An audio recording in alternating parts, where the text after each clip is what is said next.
Hey guys, how's it going? Dudey here. I am back with another video today. Oh my goodness, do I have a disturbing case for you. This is the Russian doll man. Before I jump into it guys, I'm really close to 100,000 subscribers. I would love to get my hands on that silver plaque. It's been something I've wanted for 9 years. Well, originally it was a silver play button, but times change, but my aspirations haven't. I am not far away. I'm just over 10,000 subscribers as of recording this video. So if you could hit that subscribe button, it's free. You get free entertainment out of me. I get the play button / plaque that I've always wanted, so it's a win-win all round. And also if you could hit that notification bell, that'd be awesome as well. But you don't have to do that, but the sub button, that would be amazing. Anyway guys, without further ado, let's get into the Russian doll man. In 2011, the Russian city of Nizhny Novgorod, excuse my pronunciation, was home to the discovery of a despicable crime, which has gone on to become one of the most absurd cases in Russian criminal history. A Russian man named Anatoly Moskvin, who was a well-known academic described by his peers as being a genius and eccentric with a keen interest in Celtic history and folklore, as well as a large interest in the occult, cemeteries, death and burial rituals, was discovered to have stolen the bodies of 26 girls ranging in age from 3 to 25. According to Moskvin, when he was a schoolboy, he and his friends began wandering through cemeteries, with him attributing his interest in the dead to an incident that occurred when he was 13 years old in the year 1979, in which he witnessed the funeral procession of 11-year-old Natasha Petrova. Now he claims during this funeral procession, an adult pushed his face down onto Natasha's, forcing him to kiss Natasha's forehead. He claims that she had a waxy forehead because of the embalming and an embroidered cap. And he says that there was nothing he could do but kiss her as ordered. And he said he kissed her once, then kissed her twice, then again and again, before the girl's grieving mother apparently put a ring on both his and Natasha's fingers, proclaiming them to be married. Now remember, Anatoly was only 13 years of age when this happened to him. On November 2nd, 2011, Anatoly was arrested after police traced a series of grave desecrations within the city back to his apartment, which he shared with his parents. Upon investigating the flat, officers for the Center of Combating Extremism discovered 26 bodies throughout his room and his garage. Video was released by the police showing the mummified bodies of various sized girls found around the room. I have the footage for you here. But I do just want to warn you, what you're about to see, the dolls contain human remains. Это что, здесь эти делал, да? Да, из трупов кукол. То есть глина там, да? Да. Там все девочки, да? Ну, как правило. Вечерние съемки.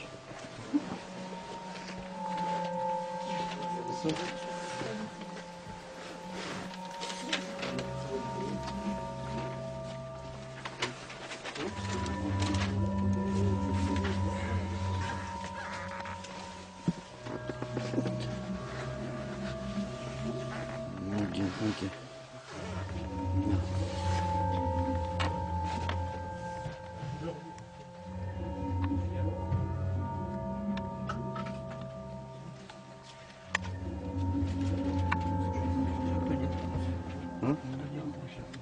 Он сам.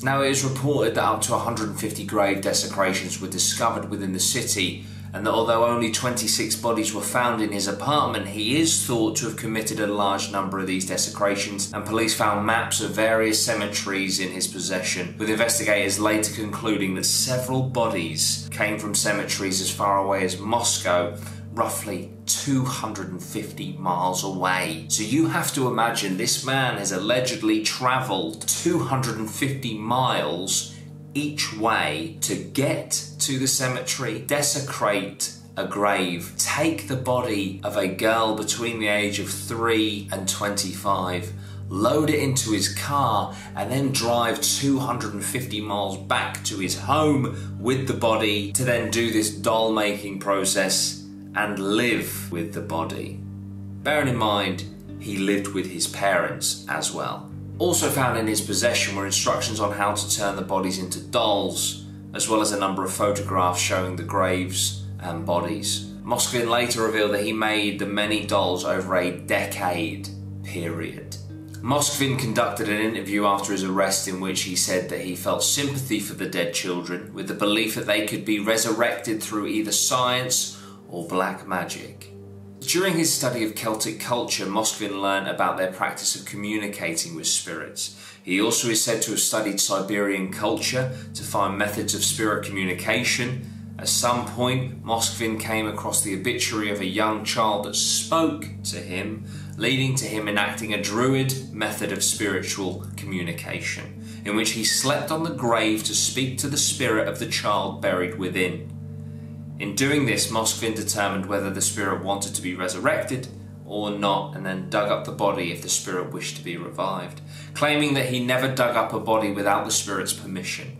Moskvin has also revealed that as he got older, sleeping on the graves became a more challenging activity for him, and so he began bringing the bodies home where it would be easier to sleep near and communicate with them. After exhuming the bodies, he researched a variety of mummification techniques, eventually settling on a process that involved drying them with the salt and baking soda mixture and then leaving them hidden within the cemetery to dry further. Once dried, he took the bodies back to his home, where he constructed dolls around the corpses to provide functioning bodies for when they were later resurrected, with the spirits supposedly feeling their decaying bodies were too ugly to make them happy. As he was unable to prevent the bodies from shrinking as they decayed, he wrapped them in cloth and stuffed the bodies with rags to provide fullness, before dressing them in colourful children's clothes, wigs and masks. It was these clothes that allowed the bodies to remain hidden from Moskvin's parents, with his mother Elvira stating that "We saw these dolls, but we did not suspect there were dead bodies inside. We thought it was his hobby to make such big dolls and did not see anything wrong with it." I'm not being funny, and I mean no offence to these two that allegedly had no idea what their son was doing, but surely, regardless of the corpses being dried out, they would fucking smell awful. And you'd maybe think, "Son, why does your room in your garage smell like human fucking decay?" But apparently they didn't cotton on at all. Were they involved?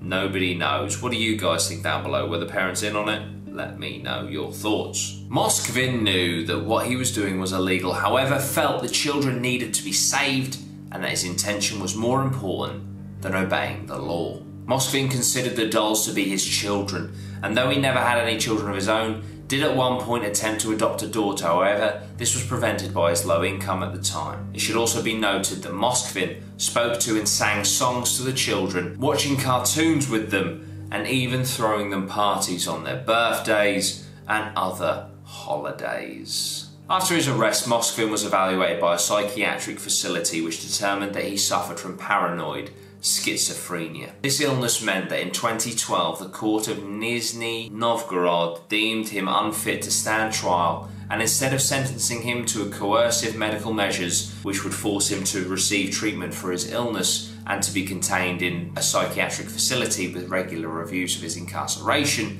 though during the court case Moskvin is reported to have told the victims' parents that "You abandoned your girls. I brought them home and warmed them up." In 2013, a hearing approved an extension to his treatment, and this happened again in 2014, with a spokesman for the facility stating that after 3 years of monitoring him in a psychiatric clinic, it is absolutely clear that Moskvin is not mentally fit for trial. He will therefore be kept for psychiatric treatment at the clinic. In 2016, it was reported that Moskvin planned to marry a 25-year-old woman from his hometown, who had previously attended his trial, though it doesn't look like this happened. In 2018, doctors stated that Moskvin was no longer dangerous and petitioned for his release. to care from home. However, in 2019, a second psychiatric evaluation found that he was still unsuitable to be released, and so the hospital withdrew their petition. It is also reported that at some stage during the incarceration, Moskvin told authorities, "Don't bury the girls too deep, because when I get out, I intend to dig them up again." So there we go, guys. That was Anatoly Moskvin, the Russian doll man. Now, he didn't kill anyone, but he did desecrate graves, dig up dead bodies, dry them out in a preservation ritual, and stuff them into dolls that he made from home under the noses of his two parents over a decade-long period. What do we think about this case, guys? Please do let me know, because I love hearing what you guys think about these cases. I also want to give a massive shout out to Scott Evans, a viewer of the channel. His channel is Tepus Paranormal. He does all paranormal investigations. He wrote today's episode, so thank you, Scott, for your excellent notes on the Anatoly Moskvin Russian doll man case. So there we go, guys. That's it from me today. Like I said, let me know down below. Help me get to 100,000 subscribers. Hit that like button if you want more content like this. Please check out my clothing brand, Atma, the Allegedly Possibly Maybe clothing brand. It's all around conspiracies and stuff like that. So please go check that out. It's www.allegedlypossiblymaybe.co.uk. The link is down below. I also have a podcast if you like true crime, if you like conspiracies, if you like the paranormal. You're going to love my podcast, the Atma podcast, the Allegedly Possibly Maybe podcast, on all podcast platforms, as well as YouTube. It's got its own YouTube channel. We have brand new episodes every single Sunday, 4 p.m. Thank you, guys. I really do appreciate it. I'll see you very soon. Sweet one. Geese.